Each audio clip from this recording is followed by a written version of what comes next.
State Weather Bureau Pag-asa warns there would be more rain due to the enhanced southwest monsoon or hanging habagat until Wednesday. The southwest monsoon is being enhanced by both Tropical Storm Henry, which is already outside the Philippine Area of Responsibility, and the Low Pressure Area, or LPA, inside the PAR. Pag-asa says the LPA is located 805 kilometers east of Tuguegarao City, Cagayan. The LPA could develop in a tropical depression within the next 36 hours. If it does, it would be locally named Inday. The Marikina River reaches the second alarm early Tuesday afternoon as heavy rain from the southwest monsoon hit Metro Manila. The river's water level reached 16.4 meters as of 2:56 p.m. The city follows a 3-stage alarm level system for the Marikina River. When the river's water level rises, a siren alerts surrounding communities of the current alarm level. The barangays of Malanday, Nangka, and Tumana are considered critical areas. Floods can inundate these areas if the Marikina River overflows. National Capital Region Office of Civil Defense Director Romeo Cabantac says the situation is generally manageable. Follow Rappler for updates. Socio-Economic Planning Secretary Ernesto Pernia warns of the ill effects of shifting to federalism on the Philippine economy. He adds the regions at this point are not ready for this system. Pernia says expenditure will be immense if we go to federalism, and we estimate the fiscal deficit to the gross domestic product ratio can easily jump to maybe 6% or more. And that's really going to wreak havoc in terms of our fiscal situation. Pernia adds the expenses would result in a downgrade of the country's credit ratings. While he did not categorically state that he is opposing the shift, Pernia says the government cannot rush toward it. President Rodrigo Duterte is expected to formally endorse to Congress the draft charter for a federal government during his third State of the Nation address on July 23. Other economists have also voiced their concerns about the shift to federalism. University of Asia and the Pacific senior economist Victor Abola and Bernardo Villegas said the country might experience hyperinflation under federalism. A survey by Pulse Asia showed that majority of Filipinos reject the shift to a federal form of government. In a related development, a political science professor says the Consultative Committee's draft constitution will effectively impeach Vice President Leni Robredo if ratified by the people. University of the Philippines professor Jean Pilapil says, this could only be described as impeachment via new constitution, and is utterly contemptuous of the electoral, hence democratic mandate bestowed on Robredo by the 1987 Constitution.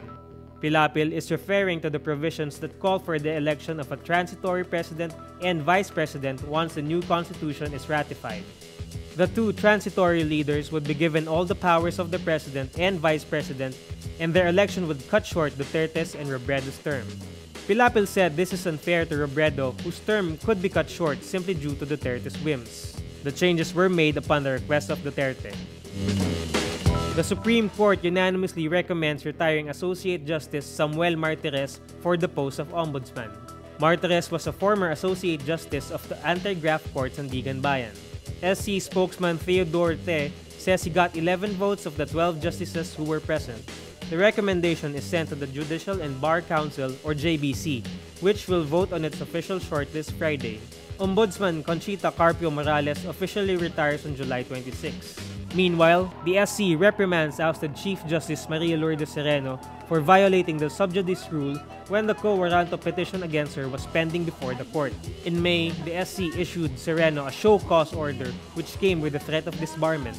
Tess says the court reprimanded the respondent with a stern warning that the repetition of the same acts will merit a heavier penalty. More on the Supreme Court. Associate Justice Marvic Leonen debunks a lie peddled by a pro-administration blogger. Pro-Duterte blogger RJ Nieto, or Thinking Pinoy, posts on Facebook that Leonen went to Davao City to ask for the post of Chief Justice. Leonen says, "That's pure false that I am able to talk to the President." He adds, "I know that the 5 most senior justices are the most qualified to become Chief Justice." Leonen supports restoring the tradition of appointing only the most senior justices to the top post. Sereno bypassed the most senior justices when she was appointed in 2012. The Environment Department, or DENR, reports only 29 of the 885 illegal structures in the island are demolished halfway into rehabilitation. The DENR made the report before the Senate Committee on Tourism Monday. The DNR is the lead agency in the Boracay Interagency Task Force, tasked to address the environmental woes of the island. Tourism Committee Chair Senator Nancy Binay says, the demolition is rather slow. The agency also says it issued 180 show cause orders and 113 notices to vacate to illegal occupants in 37 hectares of wetlands. The DNR explains it provided a relocation site in Malay Aklan for all those to be displaced.